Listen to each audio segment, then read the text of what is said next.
Hello, all you out there. I'm your host, Morgan Christian, with A Perch of Birds. We had our good pal Sergio Gutierrez join us on The Perch, talking life, health, music, and his latest passion, art. He talks about his journey to a 5-day weekend and his new hybrid art and music shows. Keep an eye out for those. And visit Sergio at his website, sergiosfineart.com. And he is launching a music site, which I believe is sergiosmusic.com. Either way, if you can't get him on one of those two channels, you can follow our special guest that was on the podcast as well, Sensei Armando Anselmo. You can contact either one of those fine gentlemen at championize.com. We're going to tag all of Sergio's many methods. You can see the man rocking out on social media in the description below.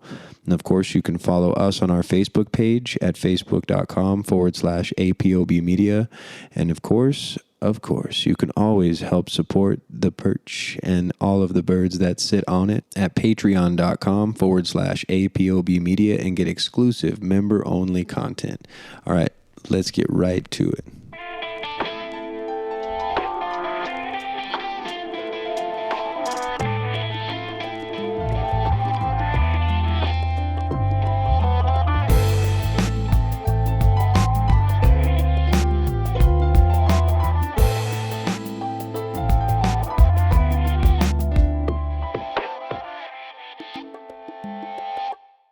This is the beginning of our Perch of Birds podcast, man. So, all right. I don't even know what the topic is. Yeah, the topic is just Sergio and kind of what you've been up to, man. So I know that you become I would say a music piece, right? When you say so in California, you're kind of slowly becoming somebody to call whenever they do like openings, right? Isn't that kind of something to go for? It seems that way, yes. Okay. Thank God. It's.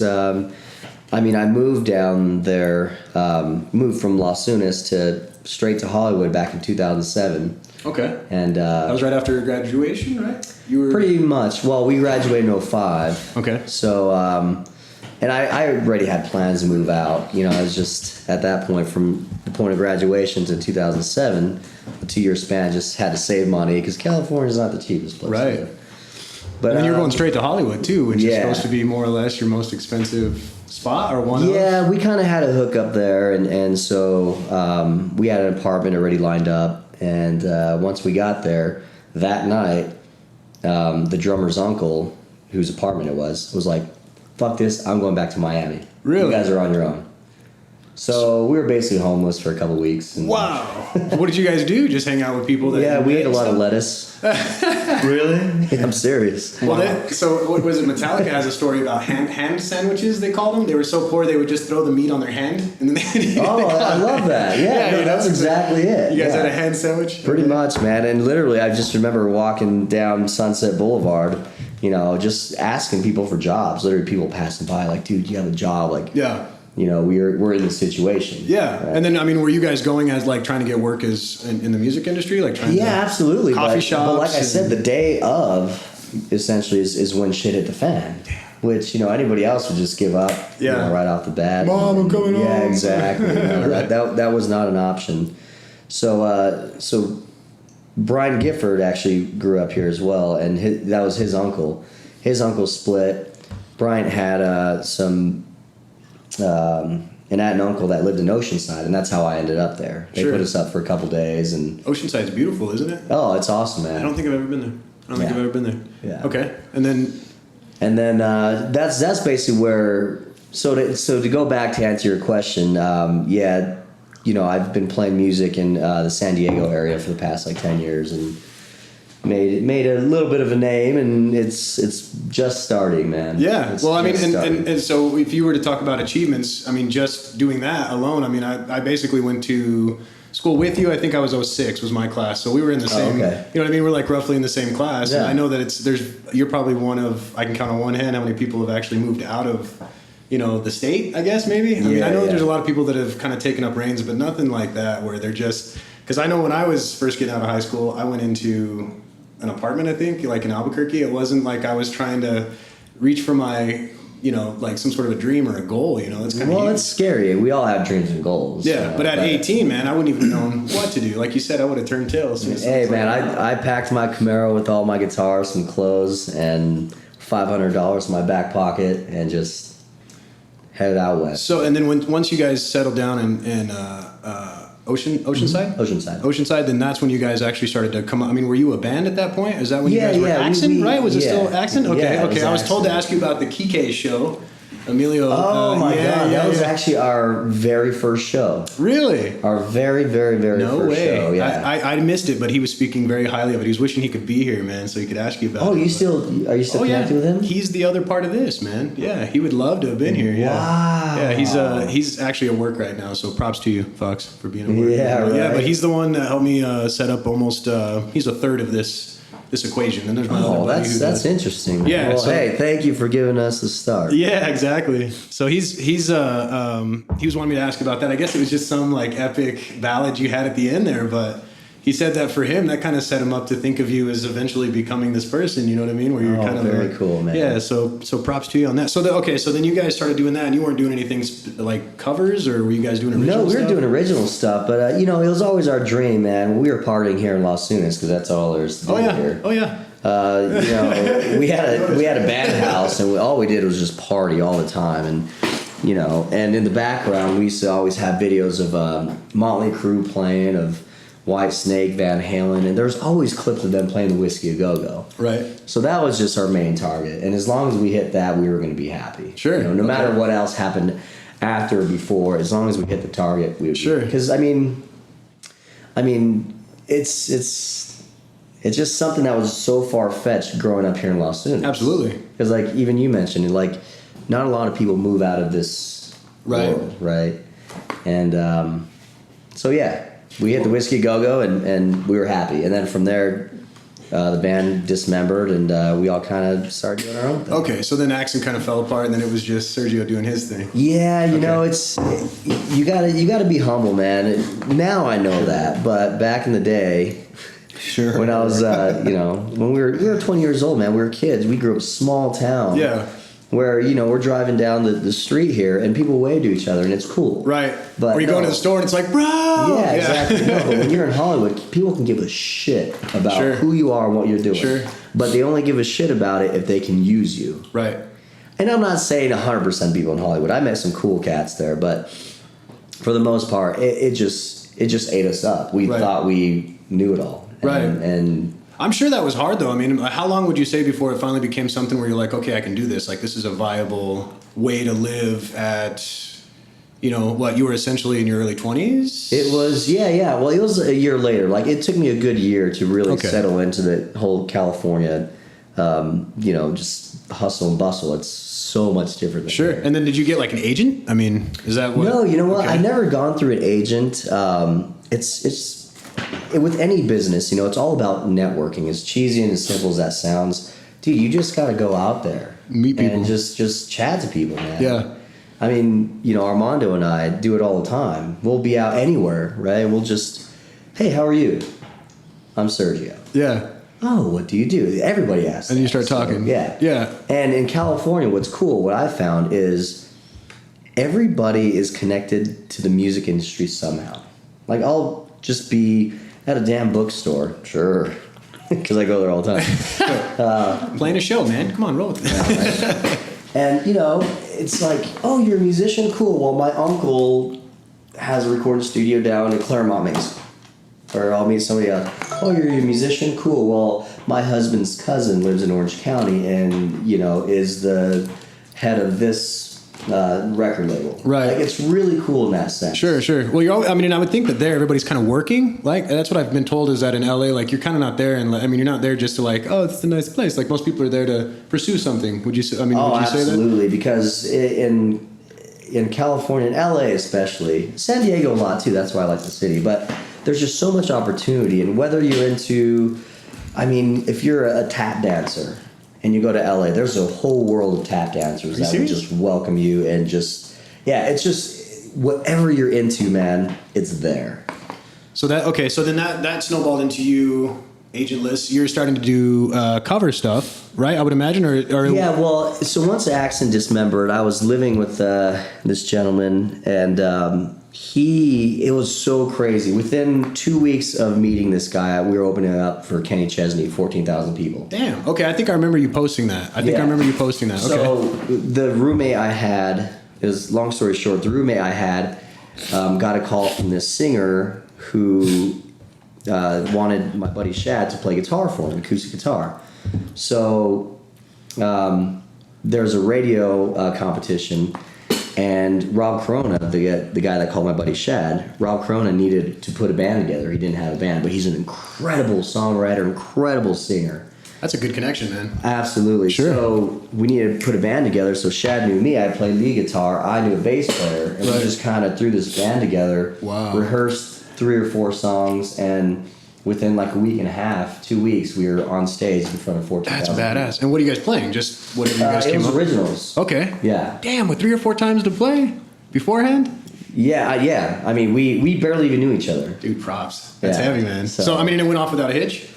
It was great. And we got a lot of gigs after that with Rob Corona. It was called the Rob Corona Band. And That's cool. And you know, it's kind of funny.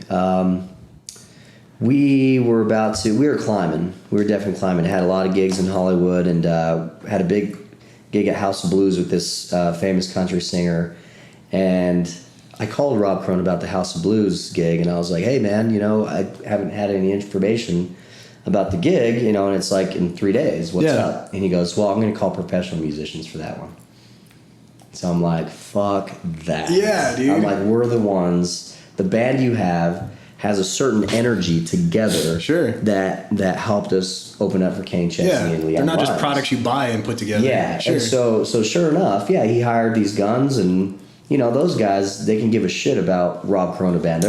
Rob Corona paid them each an amount, and they went in and fucking did their job and stepped off stage. Peace. Yeah. You know, and Never heard from the whereas we cared about the product. I mean, and the fact that you guys kind of worked for it, that's a whole big, exactly. that's a big thing, man. But it's okay, you know, life happens for you, not to you. And, and I've done some cool shit without Rob Corona. Right. So you said Kenny Chesney. What would be probably your favorite gig that you've opened for? Well, I mean, we've done Allman Brothers, Doobie Brothers, yes, Don Henley. Did you get to meet these cats? Steely Dan. We got to hang backstage, and you know, some of the other guys did, but I've never been a person to be starstruck. Yeah. I mean, I obviously respect these musicians. They're all legends, but they're people. Right. They're people like I. They don't like to be talked to in autographs and selfies. Yeah, in that sense too. They get so much from the fans, you know, just to be like, "Hey, bro, I play music too. You play music? Awesome." It's like, all right, dude. Yeah. Whatever. What are we gonna talk about? Music? Right. Okay. Make it boring. Yeah. Yeah, I can see that. So, I mean, to answer your question, yeah, we had the opportunity to hang, and you know, but we get to hang in the green rooms they hang out at, and awesome food and whatever drink you want, massage therapists. Yeah. All over. It's so I've done a few extra gigs, and that's about as far as I've gotten in Hollywood, is doing a few like background. Oh, that's cool. Things. Yeah, it's fun, you know, and I'll second that that's the best part is the food. It's always the food, because they come up with like 5-star. It depends on where you're at. Like I did Transcendence with Johnny Depp. Yeah. So that one was out in the middle of nowhere, and it was cool because I showed up at like 5 a.m. and we're talking a waffle stand, and the dude's like literally like standing there like, "And what would you like?" You know, and I was like, "What?" You know, so I've got my blueberries, I've got my pecans. Oh yeah, and it's all you can eat. You can get 20 of them if you want. Yeah, and then I turn around, there's an omelet station there, and I'm like, "An omelet station?" I was like, "Does this get better?" And then you turn, there's a row of vegetable juices, freshly juiced, and they've got, and I'm like, "This is just breakfast." Lunch was even better. And I'm gonna get grief for not knowing, but the actor that is the Scarecrow in the newer Batmans. Oh, dude, I don't watch movies. Right. Well, that guy was in it, and he was right behind me while we were eating, and I was like, "Oh, this is what he's eating," you know. And I've done background stuff before, and usually get hot dogs when you're the background guy, you know. So it was kind of nice to be the one eating some steak and eating some, you know, literally like 5-star food with actors behind me. I got to do a little shot with Morgan Freeman. On that day, the food was legit. Oh, that's cool. Yeah, but the next day was hot dogs again. You know, so it all depended on if the big dogs were there, and you know, so the green room treatment is probably my favorite part of the whole thing. Oh yeah, no, it's great, man. It's 12 great. hours, and it's like I got to eat good. You know, that's how you keep your employees. You keep their bellies happy. Right. That's it, man. So yeah, okay. So then you did so you started doing the band stuff, and then 2009. When did Sergio's Fine Art come along, man? I saw that was kind of like I was like, wow, Sergio doing art? But dude, you have some amazing I was like, work. wow, Sergio's doing art too? Yeah. I don't even know. So was that like off of a mushroom trip and you just woke up one morning you were like, That's fuck so yeah. funny. Speaking of, everybody always asks me, do you do drugs when you paint? Because some of my shit's like kind of Yeah. too. And That self-portrait right on your website. That one looks legit, dude. The Oh, one with you with thank your you. hair all bushed up Oh. the what is it? It's like a head. I have it right here.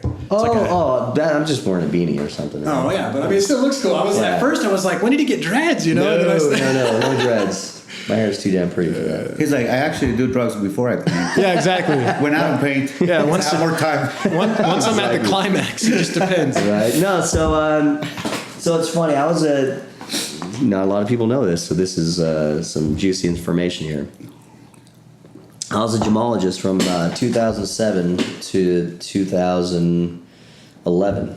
Gemologist. Are we talking about like for jewelry? Yeah. Wow. Okay. So I was the guy who studied the diamonds for their clarity, their cut, their carat weight, and their color. Wow. And so I looked at them diamonds. through, Huh. unmounted diamonds. Huh, So okay. not raw. They were cut diamonds, Okay. but they're unmounted.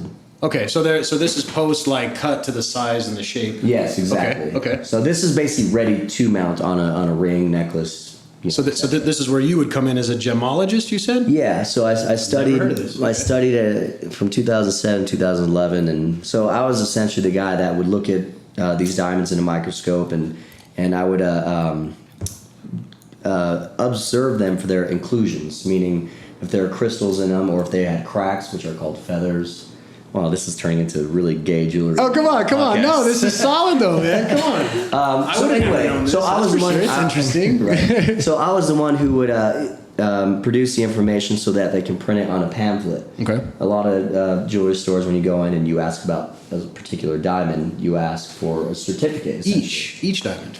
Yeah. Okay, I mean, okay. or an unmounted diamond, or if it's on a ring, you ask about the diamond that's on the ring, and they usually have a certificate that gives you information about. So that number diamond. 299 came out of blah blah blah, and it's got these and features. exactly. Sure. Okay. And basically, how clear, how untouched is this diamond? How Okay. beautiful is it? Right. So anyway, I did that from 2007 to 2011. In 2010, this job was hurting my guitar hand, right? Because I would sit there 8 hours a day, and I would sit at a microscope, and I would have these diamonds and be clinching them. Okay. Right, and it was very minute movements with a lot of clinching, and then at night I would go and play my guitar, just be ripping on the guitar. Sure. Right, and my hand was tucked this way. Cockeyed more or less. Yeah, Sure. So it just ripped my hand apart. So I went through all the bullshit of workman's comp and all that stuff. Wow. And long story short, in end of 2010, I knew I was going to leave the company. It was just a matter of Okay. when. And I was like, fuck, man, I really don't want to answer to anybody. Yeah. I do not want to find a day job. I want to be my own boss. Right. I I don't think I could see you answering the phone in a call center, man. No, hell no, dude. That was actually my first job in California, Really? man. I went in at 9 a.m., went to the training, 12 p.m., they called lunch. I went home and never went back.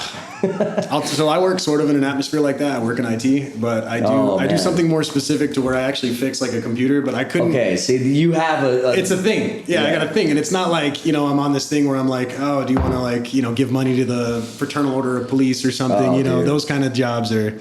terrible. Okay, so you were on the way out. You're on the way out. Yeah, so I'm on the way out of the Gemological Institute. That's the company I work for. And so I'm like, man, what can I do so that I don't have to find a fucking day job? I don't want to.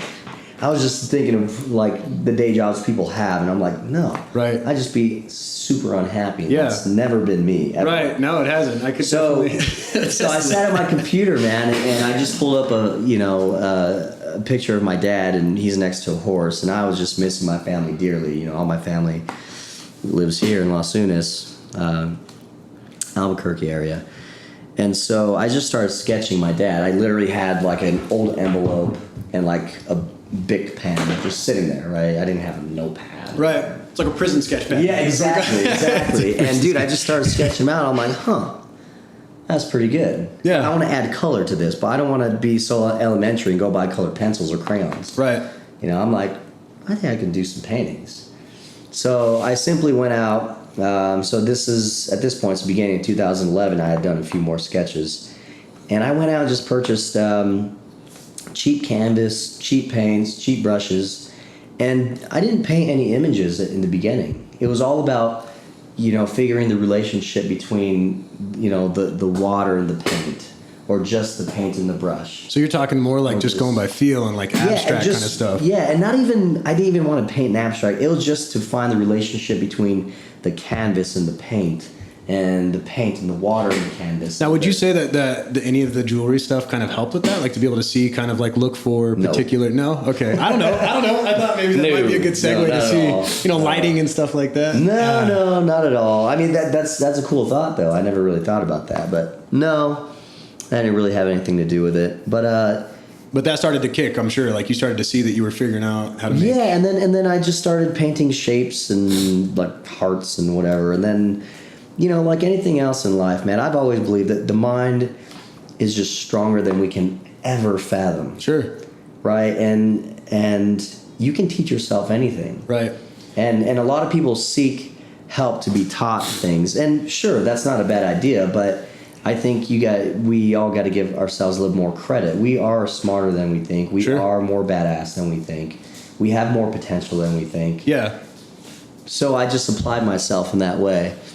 This is my wife and my son. Oh, hello, wife and son. That's Maximus. Say hi. Kids. There you go. Oh, he's a cute kid, man. This is Justine. This is my wife. Rachel. Sergio. Rachel. Hi there. Nice to meet you, Justine. Yeah. Sergio, nice to meet you. Right on. She helped facilitate the afternoons. Oh, that's great. I love it. Sorry, man. Go ahead. Sorry. No, it's all good. So yeah, just going back, I think we have just so much more potential and so much brain power. So with that, I just knew I can teach myself how to paint. I knew I can become a great artist someday. Yeah, and so you really have, man. I've only seen just your website, and I'm like, damn. Thank you. Well, and I think a lot of times we don't put enough effort. Like I went out and I bought books. I bought art books on how different techniques on different subjects. Right. I watched tons of YouTube videos on what other artists are doing. That's huge. Okay. And so that's a testament to say that you could actually learn that on your own because you didn't go to school at all? No, I've never taken an art class. That's ever. solid. Yeah. That's solid, bro. And So then you started to figure out that you could draw character. I mean, I noticed that you had a lot of like faces. Is that kind of like your? I like painting portraits and faces because they come alive. Sure. Right, and when I paint faces, I always start with the eyes. Well, that's the part that is hard to get, I think. You know what I mean? In paintings, like if you don't have that on point, then it's like, you almost had it. Yeah, Janis Joplin has a little cockeye going on. Yeah. But In fact, that's that's the first commission that I have ever done is Janis Joplin. Huh, so somebody paid you. Yeah, well, it's kind of funny because I never studied the business side of things, and somebody was like, "Oh, I see you're doing paintings. How much is that one?" Right. And I was like, "Oh shit, I don't know." I'll get back to you." Right. I have no clue how to price, or even market my work. Right. And so that was a whole other task. Sure, but then I mean that essentially created another outlet for you to make revenue as well as network as well as. Absolutely. Well, and it's and I hang out with a lot of very, very smart business guys. I'm fortunate to have a few close friends who are just, incredibly smart, and that's an understatement, and who have worked their asses off very, very hard. That's also another understatement. And again, I'm fortunate enough to be close to these men and women to help me with my ideas as well and my business. Right, and actually care enough to actually help you legitimately. Absolutely. Instead of like, try my 90-day plan to set up a business. No, not at all. Here's my fucking get-rich-quick scheme. No, crap. not at all. Sure. It's more of like a brotherly love of like, that's huge. Hey, man, it'll be great if you can do this. Right, and I wholeheartedly agree with and subscribe to the idea that the people around you should always be bigger than you. They should always have more. Have people that you could look up to, that you could actually be like, hey, man, you did something, like even a guy like me coming from Las Vegas, I don't have a lot of people around me that, have gone out and actually even tried as far as you've gotten thus far, and I'm sure you've got 5 times more than that that's coming your way in terms of what you're into and what you're. I mean, what's 5 times, 500 times. Look at this. See, that's what I'm saying. 5 is such a small number. So with the art thing, I mean, is that on its way to being like? Are you going to try to do that more than the music stuff, or where are you at now? Well, music will always be my number one, but for now, it comes in waves. And right now, I'm riding the wave of, hey man, focus on the art a little bit more. I mean, I gig every week, and that's always been solid. I mean, I've come to know all these. Managers who manage these venues and restaurants and stuff where Sure. I play at often, and so that's it's almost become very easy and comfortable, Sure. right? To where I don't have to go out and give them my resume essentially, Right, my and be music asking and what I people do. on the street for work, like you're yeah, saying. yeah. So I mean that comes easily. So I'm able to fortunately pour a little bit of that that energy towards the art and saying, this is who I am. Sure. This is what I do. Because with the music, I've been doing it for a lot longer than I have art. Right. So, and it's working. And in fact, just recently, I started putting the two together.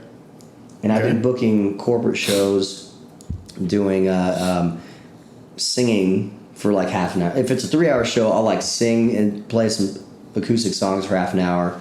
I'll paint. Let's just say I'm painting an Elvis Presley. Okay. I'll paint like 70% of the Elvis Presley painting while listening to Elvis Presley music on a Wicked playlist. With people around you. Yeah, it's in front of an audience. It's Sure. a live painting. Okay. essentially. Okay. This is cool. And then I'll play more and sing more. And then at the very end of the show, in order to get people to stay, and if I'm at a restaurant or whatever, in order to get people to stay, to buy more drinks and possibly dinner and just get more cash flow in. Right. I finished the painting at the end of the show. So And you're then- kind of I like that. So you're And kind of then doing a I- commercial break kind of thing. Yeah. Where you hold them out. I like that. Exactly. Okay. So it's a double whammy. Right. With the music and the art. And in fact, at the very end of it, he actually bought my first live art painting. And so at the very end of it, I just essentially auctioned it off. Was it Elvis Presley? What was? No, it was Paul McCartney. Paul McCartney. Okay. All right. That equally is a big of an influencer. Yeah. So I've been doing both. But to go back to answer your question, music will always be number one, man. I mean, I love playing my guitar, and as long as I have a guitar in my hand, I'm stoked. Sure. And that's what you're doing now is mostly you. Like you don't have a group of cats that you roll with to do that, or is it? I play in about 5 to 6 different groups as a No lead shit. guitar player or a singer or both. I'm fucking proud of you, man. That's Thank awesome. you. Thank you. But in the very near future, mark my words, those of you listening and those of you present here, I have quite a few songs that I've been writing that are incomplete at the moment, but everything's a process. Right? Sure, So sure. eventually I'm going to come out with my own music so I can, pour my soul out and show people musically what I have going on. Absolutely. People Well, and then that see will draw them into artistically. your art. Yeah, I mean, then that'll be more double whammies. I like how you've actually come up with this because would you say you're the only one doing that? Do you see people doing those live show kind of? People do live acoustic shows all the time. People do live art pieces all the time. But every time I bring this concept up to people, they're like, "What? You do both in one show?" I'm like, Yeah. Called LART. Called live art. Oh, right. See, I didn't even That thought sounded of the corny. concept That's yet. I terrible. haven't thought of a name. I haven't thought of a name for it yet. Someone's like, "You got to come up with names." Yeah. In fact, I'm working with this projection artist who does a lot of projection art for big DJs in Vegas. Projection art. And So they're it's- playing a show. They're projecting. So essentially, like, let's just say I have a huge canvas. Okay. He's gonna have, like, just to keep it in simple terms, like he'll project, let's just say, flames on just the canvas. Right. While I'm painting a piece. Oh, okay. Like I can paint whatever, I don't know. So it adds that much more to it. Yeah, exactly. So while it's you're doing more it. of a moving kind of canvas, I guess. Sure. you could think So that would have a lot of live show kind of draw for people. Like I would be excited as shit to watch somebody do that. You know what I mean? And eventually the projection artist and I were talking about putting it to some music and having everything worked out to where I do certain things in certain part of the song or Wow. songs, That's huge, dude. So that's just in its infancy. But. No, but I mean, I go to a lot of live shows. Like, I'm a huge metal fan more than anything. I won't lie to you. So I've done gone to a lot of metal shows our Megadeth's my favorite band. There you go. Yeah, there you go. Love Megadeth. Well, see, and I used to work at the Journal for a little while when I was a teenager, and I used to direct traffic. So I used to be able to get to watch bands for free for like 2 hours of so many snippets. Yeah. So I got to see. So many I couldn't even.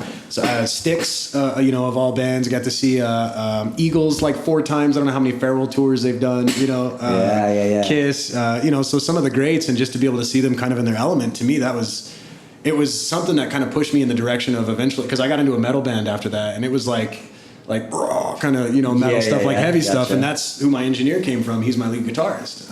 Okay. So that's where Spider came from, because you see his hands moving, Oh, and okay. he looks like I didn't know why they called right. Spider. Yeah, he's like the nicest guy. Sense. You wouldn't, he doesn't seem like a gangster kind of shanky kind of cat, but when you see him play, man, like his hand just looked like this creepy looking spider. Is he a tall dude? Like tall, lanky? He's really not. No, he's okay. just a short, Hispanic dude. But I'm not short. Spider, your media. Hey, he's talking shit, Spider. He's talking shit, man. No. What was funny about it, and just because it's an interesting story that you might like, I was like 18 or 19, and I was trying out for some bands. I was trying to get some vocal, because that's all I can do. I scream, or I can do a lot of weird, a lot of guttural sounds, So a lot of metal stuff, a lot of like heat compared to fire, like some more of the hey, more than the more of that heat compared to the fire. So I was looking for a band that would give me either one of them. That's awesome, what I mean? dude. See, I don't have that voice. And that's another thing. So I actually had to learn how to do that. I had to do a lot of studying, a lot of learning, a lot of watching DVDs. And I may be doing it wrong, but I quit losing my voice, and that's what I was doing. I would play a show. You were losing your voice? I was, absolutely. Oh yeah, man. The vocal cords can be. Yeah, and then to throw at them incorrectly, it's just like you trying to sing out of sync purposely for 2 hours. You would throw, or just throw off. Yeah, it would just kill you, or screaming like you are in concert all the time. So yeah, you know how that feels, right? Oh man, that's why I'm clearing my throat. Yeah. So I go to work the next day, so once I learned that skill, then I tried to market myself, because, for one, I can sustain speaking. That was the original purpose of the lady that does the training for that type of vocal screaming, was to sustain public speaking for like senators or somebody that's doing like, I don't know, just a lot of live performances, stuff like you might do, going place to place, talking, then maybe playing a show in between that every day or something like that. I mean, I had 3 shows in one day last week. Yeah. 2 weeks in a row. Yeah. So, I mean, like even the concept of vocal rest, like literally having a sign to say, I am on vocal rest, leave me alone. Yeah, that whole business was a foreign concept to me. So once I picked up how to do that, I call these guys up or I think they called me, and they're like, hey, why don't you come try out for this band? I said, okay, cool. So I show up to the place. These teenagers come out. We're talking like 13, 14. And they come out and like greet me. And I'm like, oh, these must be like brothers or friends of the band, family, something. And so they're like, hey, what's up? Blah, blah, blah, blah. We all shake hands. We walk to the back to this garage, and I bring my microphone. I thought I was Johnny Cool. And I bring my microphone. I just hook into the XLR. I'm all hooked up, right? I'm like, okay, so what are we going to play first, And all these kids come in behind me and start picking up the instruments. And I was like, oh, I just wasted a whole, like I was living in Las Lunas, driving all the way to the I think I was driving to the north side of Albuquerque, like way over there. Or no, it was on the west side. Anyways, so they start plugging in. Amazing artist. I was blown away. I mean, the drummer was, I think he was the youngest. He was 13. Guitarists were 14. Spider was, I think, 15 or 16. And I'm just like, like, oh my God, and they're playing old school stuff. The Megadeth, they're playing anything that was old school. That's what they were raised on.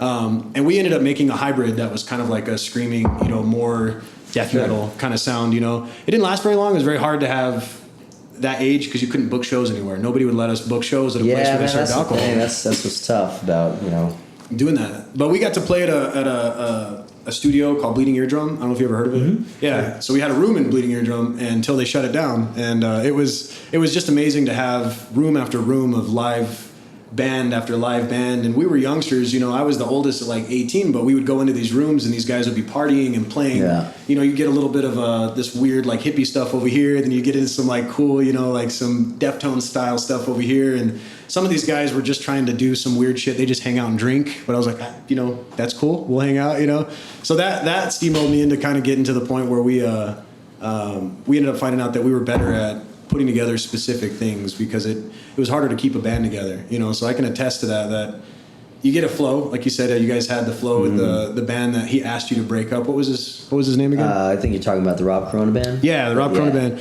So the same kind of deal, and we tried to put it back together with other people. It never really took. You know what I mean? To try to play the same style, the same kind of thing. So now it's gotten to the point where he's going to engineering school and he's actually writing all of the music on his own. So he does the drumming, he does the guitar, does the keyboard, the vocals, the whole bit. That's cool. So yeah, and that's where we kind of came up to, but I don't even remember where that took me to. But I just started explaining my music. But that's about all the musical stuff that I've been able to. That's cool, man. To go through, you know. But it ended up being to the point where now my skill is talking to people. That's what I do for a living, anyways, on the phone. You know what I mean? So yeah, you know, but you gotta. You know, in my opinion, you know, there's some things you're skilled at, and there's some things that you love to do, and that you're not as skilled. Right. And I think a lot of people will try and push, you know, what they really like to do, and they're not so good at it, and they just leave what they're really good at. Sure. You know, and it just falls apart. So that's cool that you're doing what you're doing now. Yeah, I mean, this is cool because here I get to talk to a lot of influencers in the world and a lot of people. I get to see you kind of doing something that I would have loved to have been able to do, but in the same sense, like now I really get to apply this everywhere. Like I get to know your story, but then you're going to have other people you're dealing with that possibly I'm going to be able to interview them if I go to San Diego, right? Like maybe we can have, yes, right? Sir. So, yes, anytime. So that's why I think we can definitely have. I don't think that. Do you have like a name to your school? Championize? Yeah, that's the name of the school. So we might be interviewing Armando at Championize out of Oceanside or out of San Diego. Oceanside. Yeah, Oceanside. Okay. Yes. Okay. So So for those of you listeners, Armando Anselmo is sitting with us here, and he's my very, very close friend. I consider him as a big brother, and he is an incredible, incredible martial artist, but he does more than martial arts. He changes people's minds and in turn changes their lives. That's huge, man. Thank you. Thank you. It's a huge intro from Mr. Sergio here. So then that was the last part that I was really wanting to highlight is I see that you do the fitness stuff quite a bit, and it seems like that has been a lot recently. Like I see you have the Instagram. Isn't it Instagram they do it on, or is it? Yeah, Instagram. I mainly post my my fitness stuff. Sure. I mean, I'm one. Don't get me wrong. I'm one of those guys, man. Like I did a half marathon on Sunday. Oh, cool. So yeah, and then How'd like you do? I was drunk. Man, I didn't drink enough. It's funny. Hey, it's funny you say that. So the fights were last Saturday, man, and I stayed up like till like 1 a.m. drinking. So then Sunday the gun goes off at 7:30, and I have 13 miles to put down, and I was a little wore out. So. Maybe because you went to bed so early and you didn't drink enough. Yeah, exactly. Maybe I shouldn't have just went. I shouldn't have went to Too bed. much to sleep. Yeah, too much to sleep. I was getting dull, man. I should have just kept drinking. That's what I Oh man, that's funny. So I did an hour and 54. That was my best is an hour and 37. So that was. Okay. Well, dude, the fact is you did it, and that's yeah. more than. Well, I than paid most $80 people for do. that race. I was not gonna not do it, even if I was Well, dragging exactly. There you go. There But you I got go. the kids in, the wife in. We all went and did it. So. Oh, that's cool. Okay. So you're lifting. Are you also doing martial arts, or is that what you guys are doing? But yes, he is. Yeah. So I have Armando here training me striking mainly. Okay. You know, I've never done martial arts in my life. Well, I lie. I was like 5 years old and I did it for a couple months. Hey, it's something. But so yeah, with the fitness stuff, I basically just started simply because playing every night out in clubs and people handing you free beer and free whiskey and free burgers and fries. At 22 years old, I remember looking down. I'm like, where the fuck did that come from? Like, this is not going to happen. I need to look good and feel good. Sure. When, Especially, I mean, performing. you're a stage performer, yeah. Yeah, and it just didn't fall well with me to picture myself as some, like, not even like a fat guitar player, but just like, I want people to look up and be like, holy shit, like that guy Right. got it going on. Sure. Like, Well, and it's very iconic, I gotta say, because like when you think of Sergio, you got the hair, you got the look, you look very like 80s vibe, like I could see that, yeah. not to say like dated wise, but more in terms of like if I was to look for somebody to open for Motley Crue, man, you're it, man. That's it. You know what I mean? Yeah. Right? Like that's kind of is that the motif you're going for when you started to create I used to go for that, and nowadays, I mean, I'm going to be 31 now, and I still love the music, man. Sure. I still love the music. I love the style. I love what they stood for. It was just all about partying and having a fun good and time. adrenaline, man. Yeah. So, but I've never gone into never done cocaine in my life. I've never seen heroin. I Yet. mean, I don't Yet. right? But see, so I don't identify with a lot of what they do and did. Or what they were into. Yeah. Blacktooth Grin. Come on, man. Yeah, oh, dude, I know. Blacktooth Grin. What is that? Crown Royal and Coke? I thought it was, isn't it? No, you're right. No, it's a whiskey and a Coke. I don't know what the whiskey is. I think it was Crown Royal. Okay. See, and then there's gonna be all at least kinds that's of what Dimebag used. Yeah, right. I don't know. Anyway.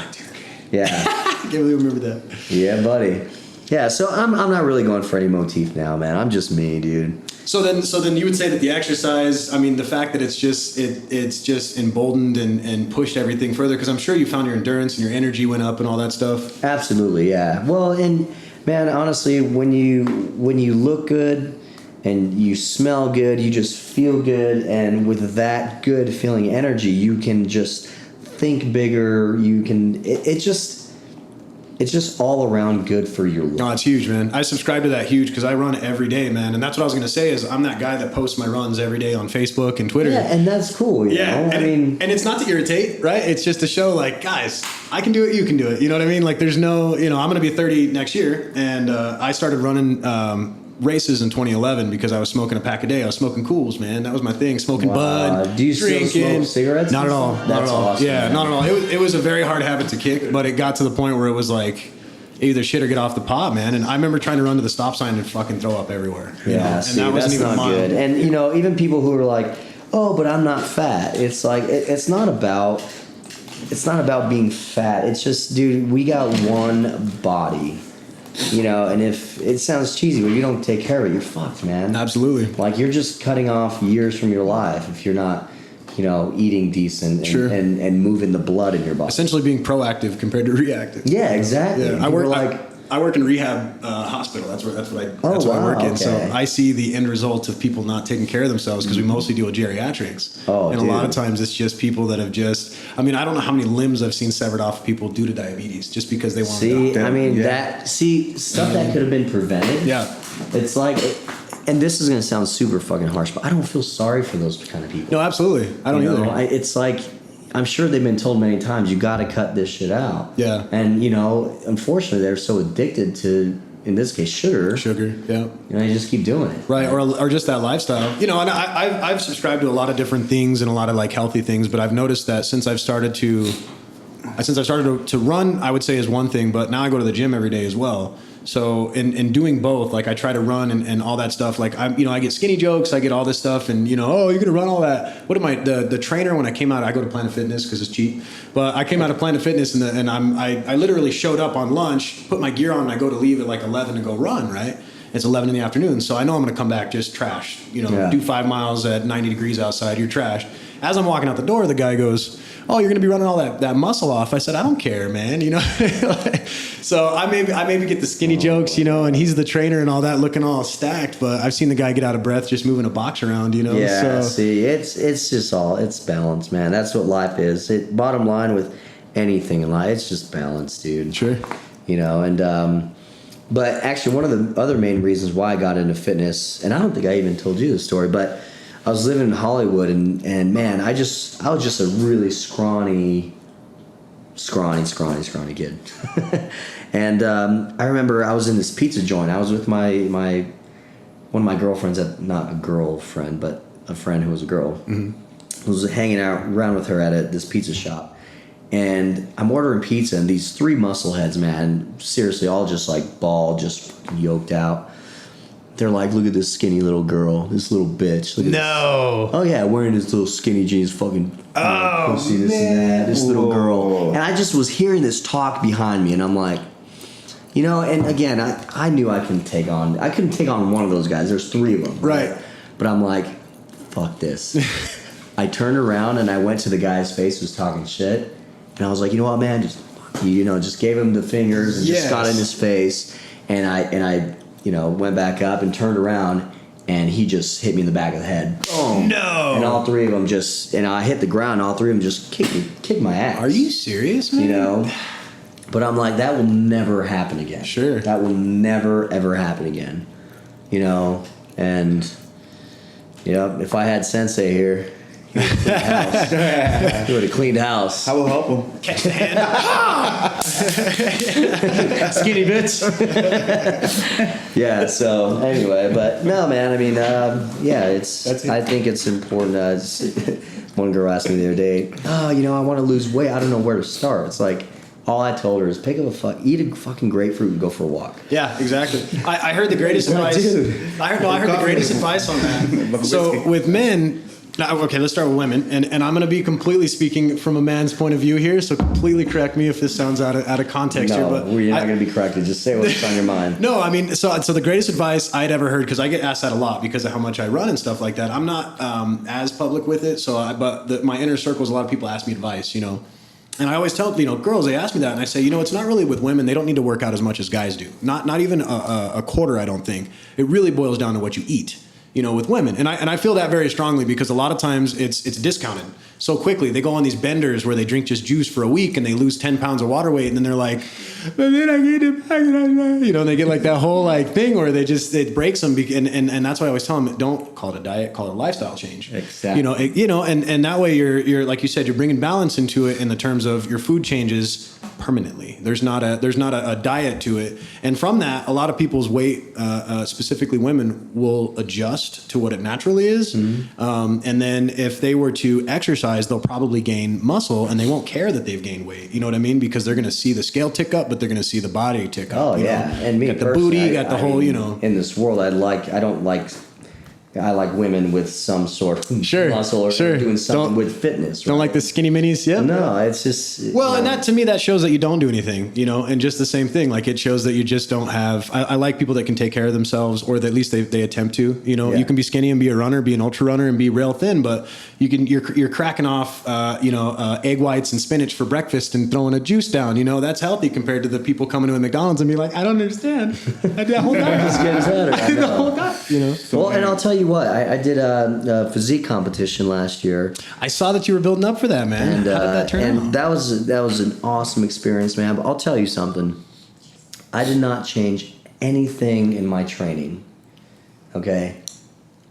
I just hired a nutritionist who gave me a diet, and I just got shredded. I got down to 5% body fat. Damn. In 8 weeks. I was from 14% body fat to 5% body fat, and my start weight was, I think, 182 or 181, and I went down to 152.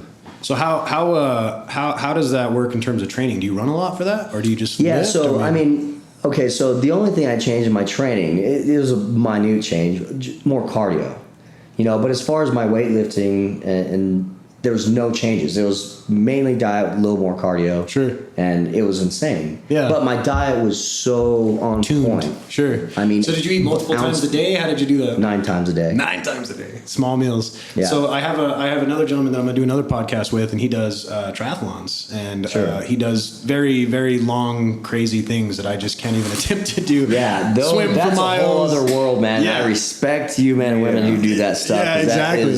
Yeah. Shout out to Jeremy. He's like my coach. He's my sensei.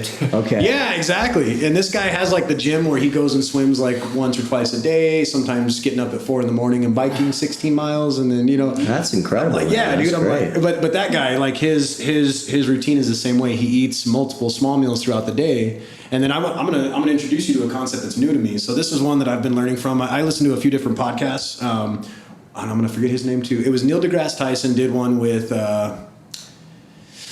It was on Star Talk, but it was like a weird side podcast, like kind of not having to do with stars so much. It was with the guy that's the crazy black guy that's all ripped in white chicks. What's his name? He used to be the football player. I know exactly. Terry Owens? No. Terry Powers. Something Well, his first name's Terry. Let's call him Terry. We're gonna go with Terry. So he's our boy. His game is in a day, in a 24-hour period, he only eats in a 10-hour window. Outside of that window, he does not eat. And the science behind that is that what your body does is it goes through cycles like a REM does, or almost like you being awake, supposedly. So what ends up happening is when you eat according to your sleep schedule. It's called intermittent fasting. Sure. But he does it every day. So yeah. Okay, yeah. And he'll eat between. This is Terry doing this, but he'll eat between 10 and it's 2 in the afternoon to like 8 p.m. or 10 8 p.m. Yeah, whatever, 10 hours. Yeah. So And then my coach started doing this. Jeremy started doing this after, and he said that even with all the stuff that he does, he's very dialed in with nutrition, very dialed in with running. That was the additional piece that he said he needed, and it ended up boosting him a little bit more.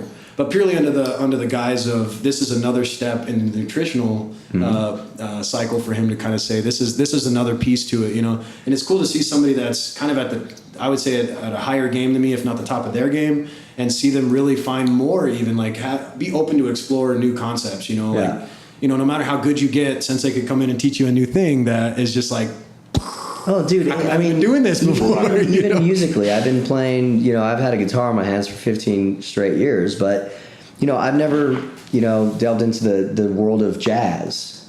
And you'll never stop learning, in other words. Sure. You know, and if you think you fucking know it all because, you know, you've been playing guitar for an X amount of years or been running for an X amount of years or nutrition, I mean, there's always something. There's always more, man. That's what's going to make you so successful, Sergio. I like how you talk. You know, it's never ending, man.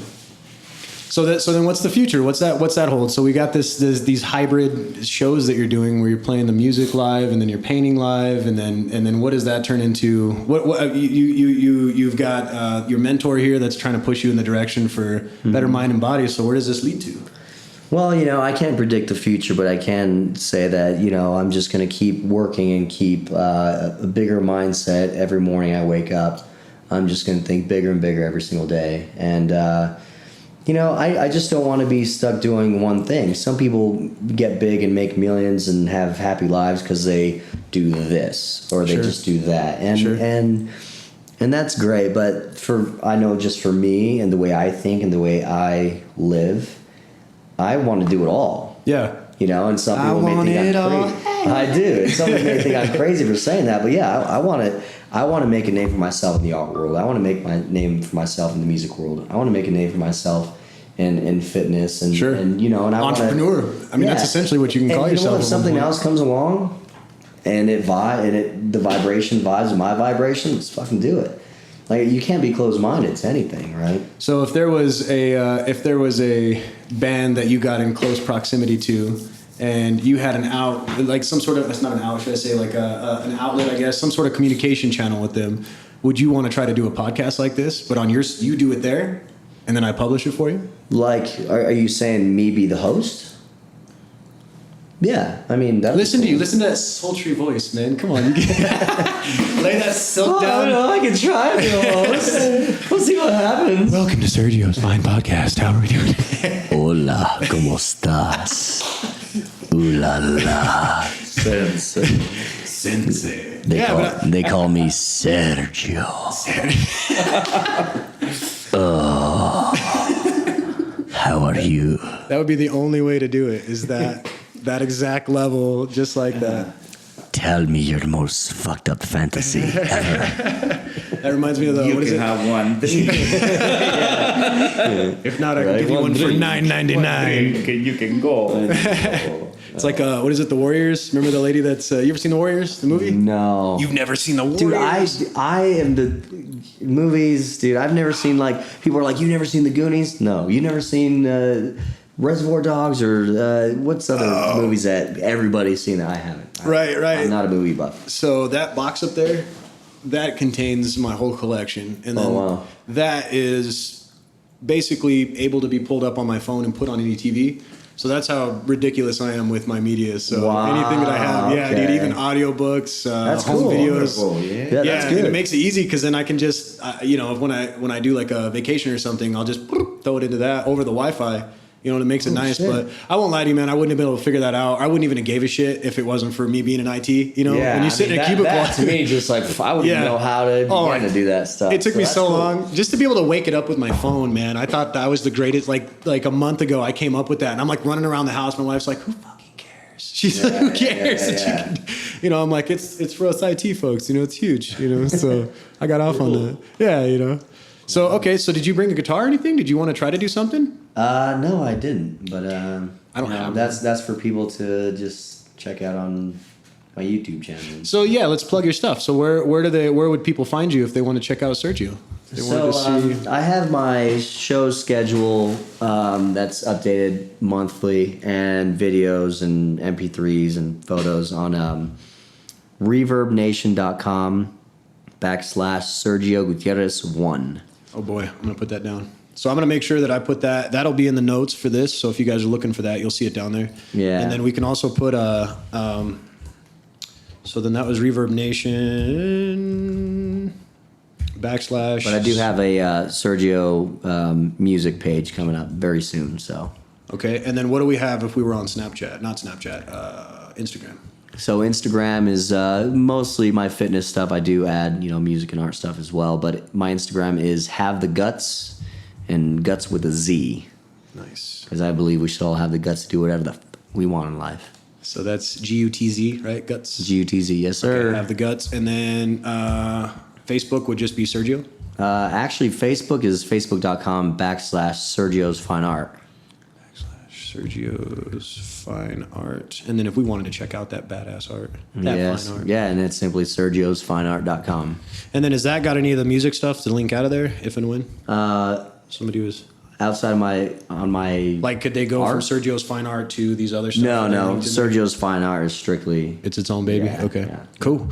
So that's basically the plugs to get to you, and then all of our stuff will be on perchofbirds.com. Pretty Okay. basic and straightforward. And then it plays that. We're APOB Media on Facebook, and I'll send all this stuff to you. And then we're also going to be on Stitcher, iTunes, Google Play, all that stuff. Love and it. then you guys will have it, so that way you can publish it on your site. You can put on anything. It's just a link. Cool. So and then I can give you a separate link, which will be an embed.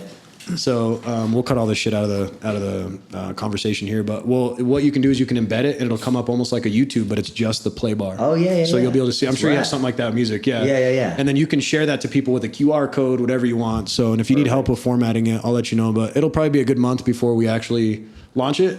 So that's why I wasn't. I was hoping that you guys wouldn't be like, so next week check out my, Yeah. but if Oh you- no worries. Man. Okay. I mean, but you don't have anything big coming up, like a show that you'd want to spread the word for, that's like I a always Kenny Chesney level kind of show. yeah. No, not at the moment. Not at the moment as far as music. But yeah. I mean, if you guys just keep up, even my Snapchat is Guitar Junkie. That's GITARJUNKEE. Snapchat is really cool because I pretty much post my daily life, and it's all fitness, art, and music. So, Or alcohol. Or alcohol.